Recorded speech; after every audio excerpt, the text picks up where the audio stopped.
Ito po mga bossing ko, ang isa sa mga pinakamaswerte rin sa inyo pong pitaka upang sa ganon tuloy-tuloy ang pasok ng swerte at kailanman na hindi kayo namumblema tungkol sa usapin ng pera.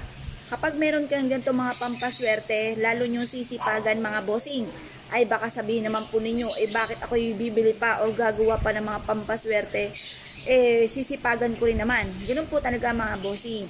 Kasi may mga pagkakataon na kahit anong gawin yung sipag ay sa walat walang inyo pong kasipagan. Kaya mas mainam mga bossing ko ay maglagay ka ng ganito sa inyo pong pitaka upang sa ganon may patutunguhan ng inyong kasipagan mga bossing. Proven po ito na napakaswerte. Subukan nyo po ito. Ano po ba ito mga bossing? Ito po mga bossing ko ay bulaklak ng kawayan. Ito po mga bossing ko ay isa sa mga pinakamaganda na dapat meron po tayo. Diba ang halamang kawayan ay swerte, good of fortune po yan. Strong relationship din po yan ng family. Bukod po dyan mga bossing ko ay swerte po ito sa inyo pong pitaka or sa inyo pong bag or sa lagayan ng inyong kaperahan or sa inyo pong negosyo. Ngayon po mga bossing, kapag may mga dumarating sa inyong pagsubok, mapapasin ninyo once na meron kayong ganito, instead na ikaw po ay lagi namumblema tungkol sa usapin ng pera, ay tuloy-tuloy ang pasok ng swerte sa pera at hindi ka na namumblema po muli tungkol sa usapin ng pera. Proven po ito mga bossing. Kaya kung kayo po naniwala at na-issue po na magkaroon po ng ganito, sa amin po ay meron din. Or kaya kung gusto nyo po, kayo po mismo ang manguha ng bulaklak ng kawayan. Magdudulot po ito ng swerte mga bossing. Ang gagawin nyo lamang po mga bossing ko, kukuha kayo ng ganito. Tapos kunin ang inyo pong pitaka or ang inyo pong bag or lagay ng pera at tapos ay magwi-wish.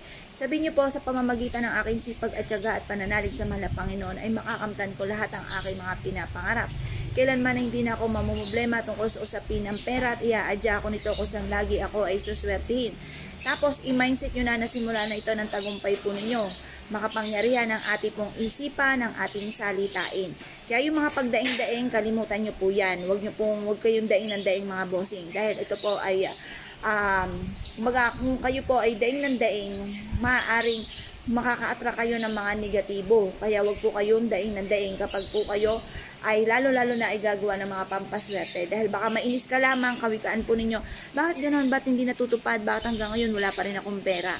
Kaya kailangan pagsasabay-sabay na natin ang pagiging positibo para gumana ang ating law of attraction at ganoon din po magtawag tayo ng swerte, lagi natin sasabihin mga magaganda.